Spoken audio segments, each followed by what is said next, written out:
Hi, I'm Robbie Ryan, and I'm going to take you inside the frame for Bugonia.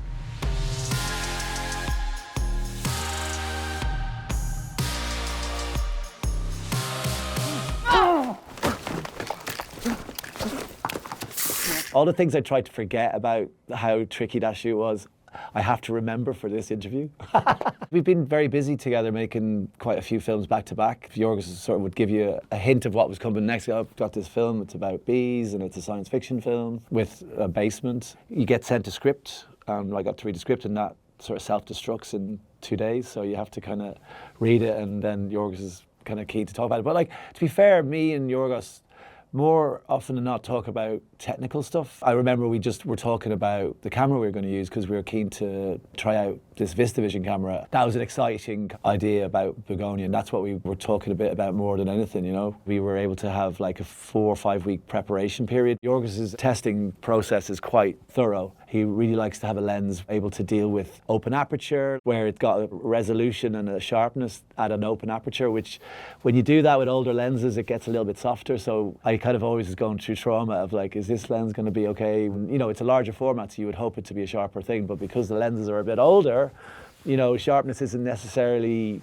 there at a wide open aperture, you know. We used lenses that were developed by Dan Sasaki. We dovetailed our shoot just after the Paul Thomas Anderson film, so Dan Sasaki had been developing lenses with Paul on that one, and he was able to kind of give us these lenses, which they have the nickname GW lenses, and I think that's to do with Gordon Willis, but they're also called prototype lenses. But anyway, they were a large format glass that covered the VistaVision's gate aspect. We shot the majority of the film on a Wilcam W11 VistaVision camera and a Bocam VistaVision camera. That scene is, as is most of the film, is shot on those two cameras. One is a bigger camera, a little bit more sync friendly, sound sync friendly, and the other one's a kind of workhorse, noisy tractor of a camera, but can be used on different camera rigs, whereas the Wilcam 11 is a very heavy camera. It sits on a dolly and doesn't really like any other kind of format, and tripods. It did have, you know, a stuttering start to the shoot, and it gave us some very curious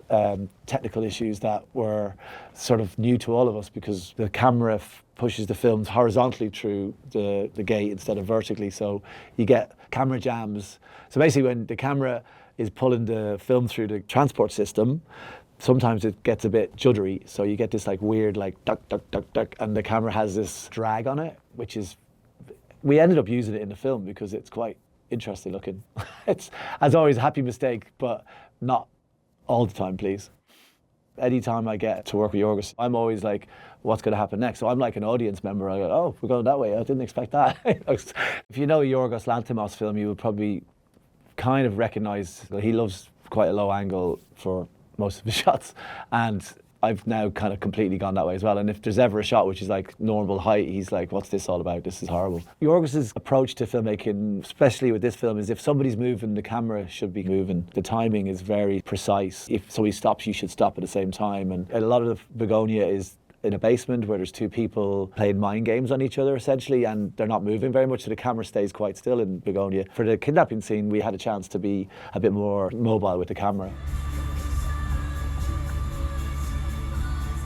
We're talking today about the kidnapping scene in Bugonia, which we shot it literally the first couple of days of the film, so a daunting start to the shoot because we're filming with these old cameras that we hadn't really put to the test very much on, you know, location shooting. They need a lot more care and, you know, attention, and film shoots are very impatient places. They don't have that, and when something breaks down a bit, all eyes are on the camera team and it gets nerve-wracking.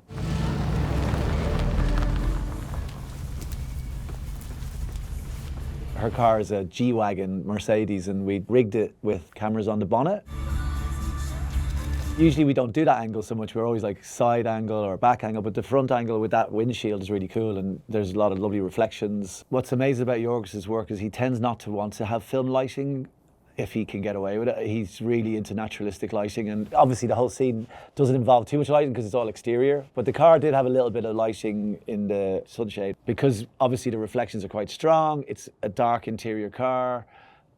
I was a little bit nervous, so I put a light. He probably would give out to me for putting a light there, and if you look at it, you do see her tilt her head back and there's a little bit of a reflection, so I feel like I got in trouble there. But I was nervous that we wouldn't see her otherwise because all these reflections. The location we chose, crazily enough, had loads of speed bumps.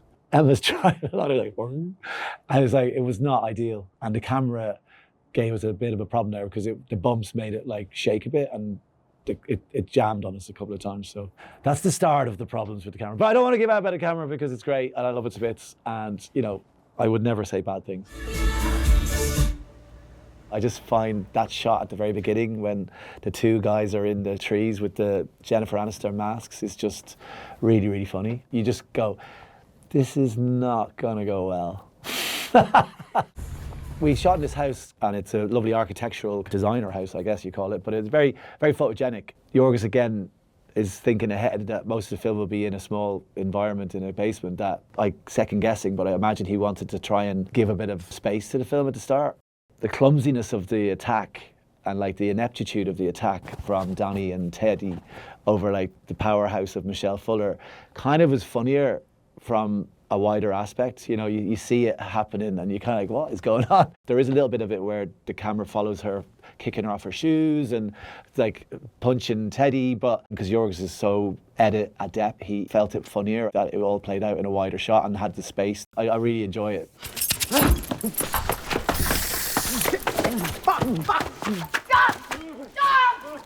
In this kidnapping scene, the camera is sort of quite observational. It's at a distance, as we've talked about. For the actors, that meant that Jessie and Emma had to go through what's happening on screen in real time. And the struggle, the physicality of it is how much they're actually having to work at fighting each other. And, you know, we obviously in a film environment didn't do it just one take. We did about 4 or 5 takes. The camera takes a long time to reload and relace, but that time the actors were quite happy with the fact that it took that long to reload, so they were able to take a breather, and the more we did it, the more they got exhausted. So by the end of that scene, they really look like they've been through a struggle, and I have to admire how they just bring it so well in the film. From physicality to go to mental mind games and then back to physicality in the spoiler alert section of the film.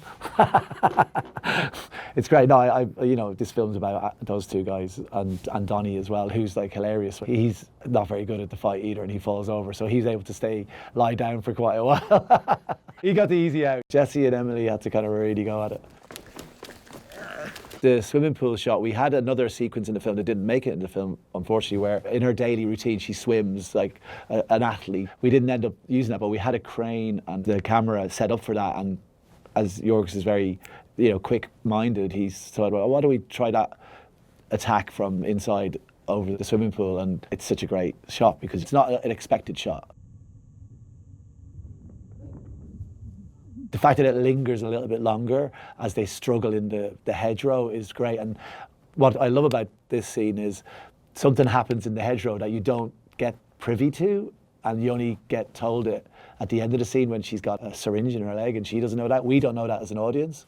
So I think the clever edit choices in that respect are really, really what make that so effective. Because did we shoot a close-up? I don't think we did shoot a close-up of like what you would expect in a film where you're like, the needle's gone into the leg. That doesn't happen. So it's just so of the moment happening as you watch it. And I think that's really, really a smart move. With that particular scene, we ended up with 2 grips and a scaff tube running around with it, and also a dolly on a low angle as well, and a Libra head, like quite a heavy remote head with the bow cam on it. When we were tracking back, the last shot where Emily falls flat on her face, basically, we were tracking back on that scaff tube, Libra head rig. We'd kind of like run over a blue mat, and she's like, has to just fall flat on the mat.